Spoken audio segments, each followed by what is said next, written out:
ഈ സ്റ്റോക്ക് മാർക്കറ്റിൽ ഇൻവെസ്റ്റ് ചെയ്യാൻ പേടിയുള്ള ആളുകളുണ്ടായിരിക്കും അല്ലേ? നമ്മുടെ ഈ മാർക്കറ്റിന്റെ പ്രെഡിക്റ്റ് ചെയ്യാൻ പറ്റാത്ത അപ്സും ഡൗൺസും പേടിച്ചിട്ടാണ് ആളുകൾക്ക് ഇതിനോടൊരു ഭയം ഉണ്ടാകുന്നത്. അപ്പോൾ ഇതിനുള്ളൊരു സൊല്യൂഷൻ ഈ സ്റ്റോക്ക് മാർക്കറ്റിൽ ഇൻവെസ്റ്റ് ചെയ്യാതെ മാറി നിൽക്കുക എന്നുള്ളതല്ല. നമുക്ക് അത്യാവശ്യം പീസ് ഓഫ് മൈൻഡ് തരുന്ന, ഫിക്സ്ഡ് റിട്ടേൺസ് തരുന്ന, മാർക്കറ്റ് മൂവ് ചെയ്യുന്ന അനുസരിച്ച് മൂവ് ചെയ്യാത്ത, സ്റ്റോക്ക് മാർക്കറ്റിൽ നിന്ന് മാറി നിൽക്കുന്ന തരത്തിലുള്ള ഇൻവെസ്റ്റ്മെന്റുകളിൽ കൂടി നമ്മുടെ പണം ബാലൻസ് ഔട്ട് ചെയ്യുമ്പോഴാണ് നമുക്ക് പ്രോപ്പറായിട്ട് ഈ ഭയത്തിൽ നിന്ന് മാറി നിൽക്കാൻ സാധിക്കുന്നത്. അപ്പോൾ ഈ വീഡിയോയിൽ അങ്ങനത്തെ 4 സ്മാർട്ട് ഇൻവെസ്റ്റ്മെന്റ് ഓപ്ഷൻസ് ആണ് നമ്മൾ നോക്കാൻ പോകുന്നത്. സ്റ്റോക്ക് മാർക്കറ്റിൽ നിന്നും മാറി നിൽക്കുന്ന തരത്തിലുള്ള ഇൻവെസ്റ്റ്മെന്റ്. ഇത് സ്റ്റോക്ക് മാർക്കറ്റിൽ ഇൻവെസ്റ്റ് ചെയ്യുന്നതിനുള്ള ഒരു റീപ്ലേസ്മെന്റ് ഒന്നുമല്ല, പക്ഷേ നമ്മുടെ ഇൻവെസ്റ്റ്മെന്റ് ഡൈവേഴ്സിഫൈ ചെയ്യാനും നമുക്ക് കൂടുതൽ കോൺഫിഡൻസ് ഉണ്ടാക്കാനും ഉള്ളൊരു മാർഗം മാത്രമാണ്. അപ്പോൾ നമുക്ക് ഒരുപാട് താമസിക്കാതെ ആ ഓപ്ഷൻസ് ഏതൊക്കെയാണെന്നൊന്ന് നോക്കാം. ആദ്യമായിട്ട് ഗോൾഡ്, നമ്മുടെ ഓൾഡ് ഫ്രണ്ട്, പക്ഷേ കുറച്ചുകൂടെ മോഡേണൈസ്ഡ് ആയിട്ടുള്ള രീതിയിൽ നമുക്ക് ഗോൾഡിൽ ഇൻവെസ്റ്റ് ചെയ്യാം. എപ്പോൾ ഇൻവെസ്റ്റ് ചെയ്യണം എന്ന് തോന്നിയാലും നമുക്കൊരു ഗോ ടു ഓപ്ഷൻ ആയിട്ട് നിൽക്കുന്ന ഒരു സംഭവമാണ് ഈ ഗോൾഡ് എന്ന് പറയുന്നത്. പക്ഷേ ജ്വല്ലറി ഒന്നും വാങ്ങിക്കാതെ നമുക്ക് കുറച്ചുകൂടെ സ്മാർട്ടർ ആയിട്ടുള്ള ഓപ്ഷൻസ് ചൂസ് ചെയ്യാം. ഇപ്പോൾ ഗോൾഡ് ETF വേണമെങ്കിൽ നമുക്ക് പർച്ചേസ് ചെയ്യാം, അതല്ലെങ്കിൽ ഡിജിറ്റൽ ഗോൾഡ് നമുക്ക് മേടിക്കാം. ഒരുപാട് പൈസ ഒന്നും ഇതിൽ കൊണ്ടിടണമെന്നല്ല ഞാൻ പറയുന്നത്, പക്ഷേ നമ്മൾ ഇൻവെസ്റ്റ് ചെയ്യാൻ വെച്ചിരിക്കുന്ന പൈസയുടെ ചെറിയൊരു പോർഷൻ ഇങ്ങോട്ട് നമുക്ക് ഡയറക്റ്റ് ചെയ്യാം. 100 രൂപയ്ക്ക് 200 രൂപയ്ക്കും വരെ നമുക്ക് ഗോൾഡ് ETF വാങ്ങിക്കാൻ ഇപ്പോൾ കിട്ടും. സോവറിൻ ഗോൾഡ് ബോണ്ട് എന്ന് പറയുന്ന ഒരു ഓപ്ഷൻ ഒരു നല്ല ഓപ്ഷൻ ആയിരുന്നു, ബട്ട് അത് ഇപ്പോൾ അവൈലബിൾ അല്ല. എനിക്ക് തോന്നുന്നു സെക്കൻഡറി മാർക്കറ്റിൽ അവൈലബിൾ ആണെന്ന്. എനിക്ക് അതിനെപ്പറ്റി കൂടുതലായിട്ട് അറിയില്ല, ബട്ട് അത് ഉണ്ടായിരുന്ന സമയത്ത് അതൊരു നല്ല ഓപ്ഷൻ ആയിരുന്നു. ബട്ട് അൺഫോർച്ചുനേറ്റ്ലി ഇപ്പോൾ അതില്ല. എനിവേ, ഗോൾഡ് നമുക്ക് കൺസിഡർ ചെയ്യാൻ പറ്റുന്നതാണ്. ഞാൻ ഈ പറഞ്ഞ ETF ഡിജിറ്റൽ ഗോൾഡോ ഒക്കെ വാങ്ങിക്കുവാണെന്നുണ്ടെങ്കിൽ നമുക്ക് ഈ ലോക്കർ ഫെസിലിറ്റിയും ഇത് സ്റ്റോർ ചെയ്യുന്ന ഫെസിലിറ്റിയും ആളുകൾ നമ്മുടെ കയ്യിൽ നിന്നും അടിച്ചുകൊണ്ട് പോകുന്ന പ്രശ്നങ്ങളൊന്നും ഇല്ലാതെ തന്നെ ഹെഡേക്ക് കുറഞ്ഞ് നമുക്ക് ഗോൾഡിൽ ഇൻവെസ്റ്റ് ചെയ്യാൻ സാധിക്കും. ഇനി രണ്ടാമത്തെ ഓപ്ഷൻ ലിക്വിഡ് മ്യൂച്വൽ ഫണ്ട്സ്. കുറച്ച് മാസത്തേക്കൊക്കെ നമ്മുടെ കയ്യിലിരിക്കുന്ന പൈസ എവിടെയെങ്കിലും കൊണ്ട് പാർക്ക് ചെയ്ത് അത്യാവശ്യം കുറച്ച് പൈസ ഉണ്ടാക്കാൻ പറ്റുന്ന ഒരു മാർഗ്ഗമാണ് ഈ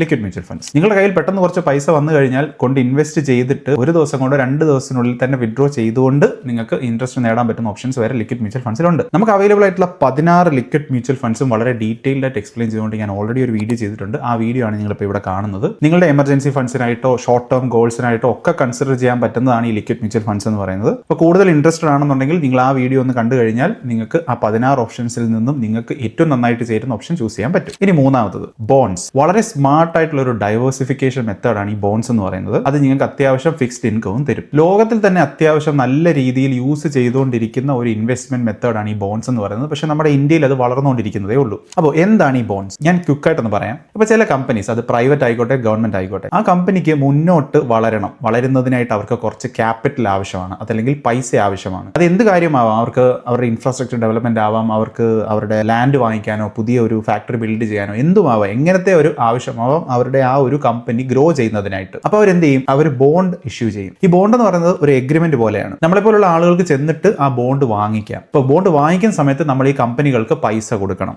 ആ ബോണ്ടിന് ചിലപ്പോൾ 5 ലക്ഷമോ 10 ലക്ഷമോ എന്തെങ്കിലുമൊക്കെ കോസ്റ്റ് ആയിരിക്കും അവർ വെച്ചിരിക്കുന്നത്. അപ്പോൾ ഈ കമ്പനികൾക്ക് എന്ത് പറ്റും? കമ്പനികൾക്ക് നമ്മളെപ്പോലുള്ള ആളുകളുടെ കയ്യിൽ നിന്ന് പൈസയും കിട്ടും. അവർക്ക് അത് ഉപയോഗിച്ച് അവരുടെ കമ്പനിയുടെ ഗ്രോത്ത് നടത്താം. അതേസമയം തന്നെ ആ എഗ്രീഡ് ആയിട്ടുള്ള ഫിക്സ്ഡ് റിട്ടേൺസ് അവർ നമുക്ക് തരും. എനിക്കറിയാം അതിൽ റിസ്ക് ഇൻവോൾവ് ആണ്. നമുക്ക് അതിനെപ്പറ്റി കൂടുതൽ സംസാരിക്കാം. അപ്പോൾ ഞാൻ പറഞ്ഞല്ലോ, ഈ ബോണ്ട് എന്ന് പറയുന്ന സംഭവം ചിലപ്പോൾ ലക്ഷങ്ങൾ വിലയുണ്ടായിരിക്കും. അപ്പോൾ അതുകൊണ്ട് തന്നെ ഈ വിൻഡ് വെൽത്ത് പോലത്തെ പ്ലാറ്റ്ഫോംസ് ഒക്കെ നമ്മളെ പോലുള്ള സാധാരണ ഇൻവെസ്റ്റേഴ്സിന് ഈ ബോണ്ട് വാങ്ങിക്കാൻ പറ്റുന്ന തരത്തിലുള്ള കാര്യങ്ങൾ ഫെസിലിറ്റേറ്റ് ചെയ്തു തരുന്നുണ്ട്. അപ്പോൾ ഈ വിൻഡ് വെൽത്ത് എന്ന് പറയുന്ന ഒരു സെബി രജിസ്റ്റേർഡ് ഒരു ട്രാൻസ്പെറന്റ് ആയിട്ടുള്ള പ്ലാറ്റ്ഫോം ആണ്. അപ്പോൾ ഞാൻ നേരത്തെ പറഞ്ഞല്ലോ, നമ്മൾ കമ്പനീസിന്റെ നിന്ന് ഡയറക്റ്റ് ആയിട്ടാണ് ഈ ബോൺസ് വാങ്ങിക്കുന്നതെങ്കിൽ അതിന് ചിലപ്പോൾ ലക്ഷങ്ങൾ വിലയുണ്ടായിരിക്കും. പക്ഷേ നമുക്ക് ഈ വിൻഡ് വെൽത്ത് പോലത്തെ ഒരു പ്ലാറ്റ്ഫോമിൽ കയറി കഴിഞ്ഞാൽ അവിടെ 10,000 രൂപയ്ക്ക് വരെ നമുക്ക് ബോൺസിൽ ഇൻവെസ്റ്റ് ചെയ്ത് തുടങ്ങാം. അതിനോടൊപ്പം തന്നെ നമുക്ക് ഫിക്സ്ഡ് റിട്ടേൺസും ഏൺ ചെയ്യാൻ സാധിക്കും. ഒരു ഏകദേശ റേഞ്ച് പറഞ്ഞാൽ 9 to 12% വരെ നമുക്ക് ഇതിൽ നിന്നും ഫിക്സ്ഡ് റിട്ടേൺസ് നേടാനും സാധിക്കും. നമ്മുടെ UPIയും ബാങ്ക് ഇന്റഗ്രേഷനും ഒക്കെ ഇവരുടെ വെബ്സൈറ്റിൽ അവൈലബിൾ ആയതുകൊണ്ട് തന്നെ നമുക്ക് ഇൻവെസ്റ്റ് ചെയ്യുന്നതിന് ഒരു വലിയ ബുദ്ധിമുട്ടൊന്നുമില്ല. വളരെ ഹാസൽ ഫ്രീ ആയിട്ട് നമുക്ക് ഇത് ചെയ്യാം. വളരെ സിമ്പിൾ ആയിട്ടുള്ള ഡാഷ്ബോർഡ് ആണ്. നമുക്ക് നമ്മുടെ റീപേയ്മെന്റ്സ് ട്രാക്ക് ചെയ്യാനും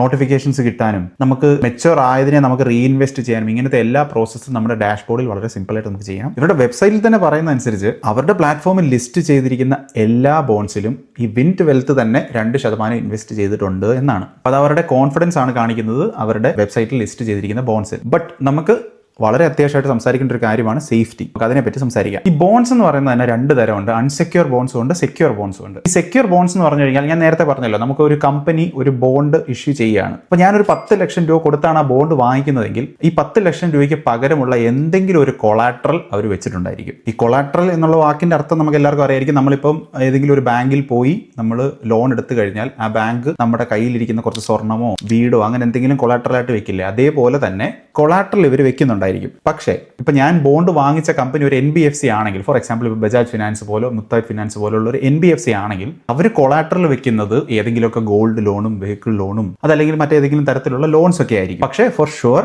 സെക്യൂർ ബോൺസ് ആണെങ്കിൽ അവർ എന്തെങ്കിലും കൊളാട്രൽ വെച്ചിട്ടുണ്ടായിരിക്കും. അൺസെക്യൂർ ബോൺസിൽ ഇങ്ങനെ ഒരു കൊളാട്രൽ കാണില്ല. പക്ഷേ ഇവിടെ നമ്മൾ അതിനെപ്പറ്റി വറി ചെയ്യേണ്ട കാര്യമില്ല. കാരണം വിൻഡ്വെൽത്തിലുള്ള എല്ലാ ബോണ്ടും സെക്യൂർ ബോൺസ് തന്നെയാണ്. പക്ഷേ സെക്യൂർ ബോൺസ് ആണെങ്കിൽ പോലും കൂടുതൽ സേഫ്റ്റി അത്യാവശ്യമാണ്. അത് എന്തുകൊണ്ടാണെന്ന് ഞാൻ പറയാം. നമ്മളിപ്പം ഈ ബോണ്ട് വാങ്ങിച്ച കമ്പനി ബാങ്ക്രപ്റ്റ് ആയി പോയെന്ന് കരുതുക. സംഭവം ഇത് സെക്യൂർ ബോണ്ടാണ്, അവരൊരു കൊളാട്രൽ വെച്ചിട്ടുണ്ട്, അതൊക്കെ ഓക്കെ. പക്ഷേ നമ്മൾ ഇൻവെസ്റ്റ് ചെയ്തിരിക്കുന്ന പൈസ അതല്ലെങ്കിൽ നമ്മൾ അവർക്ക് കൊടുത്തിരുന്ന പൈസ അത് തിരിച്ചു കിട്ടാനായിട്ട് അത്യാവശ്യം നല്ല രീതിയിൽ സമയമെടുക്കും. കാരണം എന്താണ്, അവർ കൊളാട്രൽ വെച്ചിരിക്കുന്ന സംഭവം അത് ഏതെങ്കിലുമൊക്കെ തരത്തിൽ പിന്നെ കുറച്ച് ഡോക്യുമെന്റേഷൻ വർക്കുകളും പിന്നെ ചിലപ്പോൾ ലീഗലായിട്ടുള്ള കാര്യങ്ങളൊക്കെ കാണും. ഇതെല്ലാം കഴിഞ്ഞിട്ട് മാത്രമേ നമുക്ക് ഈ പൈസ നമ്മുടെ കയ്യിലോട്ട് വരുള്ളൂ. അതിന് കുറച്ച് ഡിലേ തീർച്ചയായിട്ടും ഉണ്ടായിരിക്കും. അപ്പോൾ അതുകൊണ്ട് തന്നെ കൂടുതൽ സേഫ്റ്റി എടുക്കുക എന്നുള്ളത് വളരെ അത്യാവശ്യമാണ്. സെക്യൂർ ബോണ്ട് ആവുന്നത് കൊണ്ട് ഇതിനൊരു സേഫ്റ്റി ഉണ്ട് എന്നുള്ളത് സത്യം തന്നെയാണ്. പക്ഷേ അതിനു മുകളിൽ നമ്മൾ സേഫ്റ്റി എടുക്കേണ്ടതായിട്ടുണ്ട്. അപ്പോൾ ഈ വിൻഡ്വെൽത്തിൽ ലിസ്റ്റ് ചെയ്തിരിക്കുന്ന ഓരോ ബോണ്ടും അത് ഇഷ്യൂ ചെയ്തിരിക്കുന്ന കമ്പനി ഒരു റിഗറസ് ഇവാലുവേഷൻ പ്രോസസ്സിൽ കൂടെ കടന്നു പോയിട്ടാണ് വിൻഡ്വെൽത്ത് ഇവരെ ഇവിടെ ലിസ്റ്റ് ചെയ്യാനായിട്ട് അനുവദിക്കുന്നത്. വിൻഡ്വെൽത്ത് തന്നെ ക്വാർട്ടർലി ഓഡിറ്റ് പെർഫോം ചെയ്യും.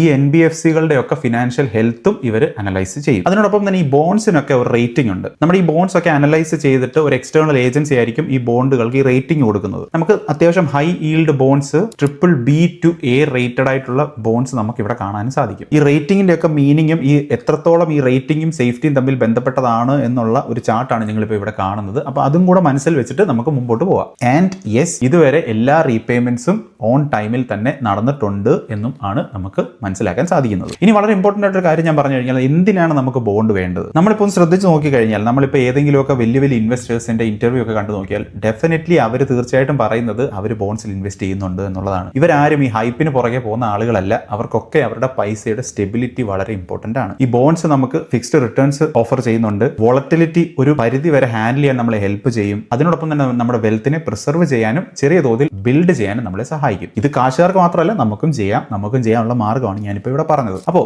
ഞാനിവിടെ ഈ സേഫ്റ്റിയുടെ കാര്യം പറഞ്ഞു, ഈ പ്ലാറ്റ്ഫോമിനെ ഞാൻ പരിചയപ്പെടുത്തി. അപ്പോൾ അതിന്റെ അർത്ഥം ഇതിലൊട്ടും റിസ്ക് ഇല്ല എന്നുള്ളതാണോ? തീർച്ചയായിട്ടും അല്ല. ഇത് ഇൻവെസ്റ്റ് ചെയ്യുന്നതിന് മുമ്പ് ഇതിൽ ഇൻവോൾവ് ആയിട്ടുള്ള റിസ്ക്കും നിങ്ങൾ തീർച്ചയായിട്ടും അറിയണം. അപ്പോൾ അത് അറിഞ്ഞുകൊണ്ട് മാത്രം വേണം നിങ്ങളിൽ ഓരോ ആളുകൾ ഇതിൽ ഇൻവെസ്റ്റ് ചെയ്യാനെന്നും എനിക്ക് നിർബന്ധം ഉള്ളത് കൊണ്ട് അതിൽ ഇൻവോൾവ് ആയിരിക്കുന്ന റിസ്ക്കും ഞാൻ ഡീറ്റെയിൽ ആയിട്ടൊന്ന് പറയാം. 2 മേജർ റിസ്ക് ആണ് ഇതിൽ ഇൻവോൾവ് ആയിരിക്കുന്നത്. ഒന്നാമത്തത് ക്രെഡിറ്റ് റിസ്ക്. ക്രെഡിറ്റ് റിസ്ക് എന്ന് പറഞ്ഞാൽ വളരെ സിമ്പിൾ ആണ്. നമ്മൾ ആ കമ്പനിക്ക് 10 ലക്ഷം രൂപ കൊടുക്കുന്നു, അവർ ഈ പൈസ നമുക്ക് തിരിച്ചു തരുന്നില്ല, അവർ റീപേ ചെയ്യുന്നില്ല.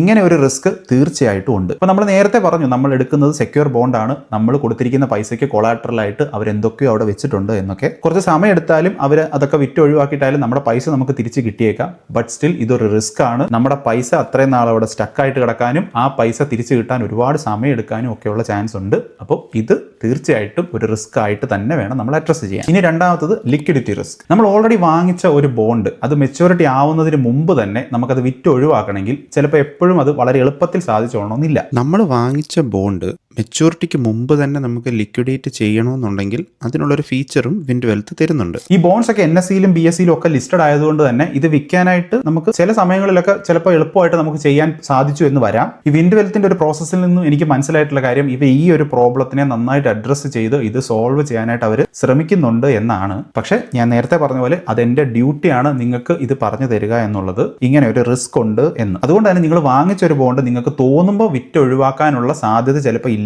എന്നുള്ള കാര്യം മനസ്സിലാക്കിക്കൊണ്ട് വേണം നിങ്ങൾ ഈ ബോണ്ട് മെച്യൂരിറ്റി ആകുമ്പോൾ മാത്രമേ നിങ്ങൾക്ക് ഇതിൽ നിന്നും പൈസ വിഡ്രോ ചെയ്യാൻ പറ്റൂ എന്നും ഉള്ള ഒരു കാര്യം മനസ്സിൽ വെച്ചുകൊണ്ട് വേണം ഇൻവെസ്റ്റ് ചെയ്യാൻ. ദോ നിങ്ങൾക്ക് ഇത് നേരത്തെ വിൽക്കാനുള്ള ഓപ്പർച്യൂണിറ്റി ചിലപ്പോൾ കിട്ടിയേക്കാം. ബട്ട് സ്റ്റിൽ നിങ്ങൾ മനസ്സിൽ വെച്ചോളുക, മെച്യൂരിറ്റി വരെ ഈ പൈസ നമുക്ക് തിരിച്ചു കിട്ടില്ല എന്നുള്ള കാര്യം. അപ്പോൾ ബോൺസും കഴിഞ്ഞു. ഇനി നാലാമത്തത് FD. ഇത് സേഫ് ആണ്, പ്രഡിക്റ്റബിൾ ആണ്. ഇപ്പോൾ ഒരുപാട് ആളുകൾ പറയാറുണ്ട് ഈ FD എന്ന് പറയുന്നത് നമുക്ക് ഒട്ടും നല്ല കാര്യമല്ല എന്നുള്ളത്. പക്ഷേ ഞാനത് പറയുന്ന ഒരാളല്ല. FD അത്യാവശ്യം നമുക്ക് വേണം എന്ന് തന്നെ അഡ്വക്കേറ്റ് ചെയ്യുന്ന ഒരാളാണ് ഞാൻ. നിങ്ങളുടെ എമർജൻസി ഫണ്ടോ അതല്ലെങ്കിൽ നിങ്ങൾക്ക് അത്യാവശ്യം കോൺഫിഡൻസ് തരാൻ തക്കവണ്ണം ഉള്ളൊരു പൈസയൊക്കെ നമ്മൾ ഈ FDയിൽ ഇട്ട് വെക്കുന്നുണ്ട് ഒരു കുഴപ്പമില്ല എന്നാണ് ഞാൻ വിശ്വസിക്കുന്നത്. ഞാൻ FDയെ പറ്റി ഒരുപാട് സംസാരിക്കുന്നില്ല. FD വളരെ സിമ്പിൾ ആണ്. നിങ്ങൾക്ക് നിങ്ങളുടെ ബാങ്കിന്റെ വെബ്സൈറ്റിൽ കയറി കഴിഞ്ഞാൽ FD ചെയ്യാം. അതല്ലെങ്കിൽ നിങ്ങളുടെ ബാങ്കിനെ സമീപിച്ച് കഴിഞ്ഞാൽ നിങ്ങൾക്ക് FD ചെയ്യാൻ സാധിക്കുന്നതാണ്. അപ്പോൾ ഒരു കാര്യം മാത്രം ശ്രദ്ധിക്കുക, നിങ്ങളുടെ കയ്യിലിരിക്കുന്ന എല്ലാ പൈസ FDയിൽ ഇടാതിരിക്കുക.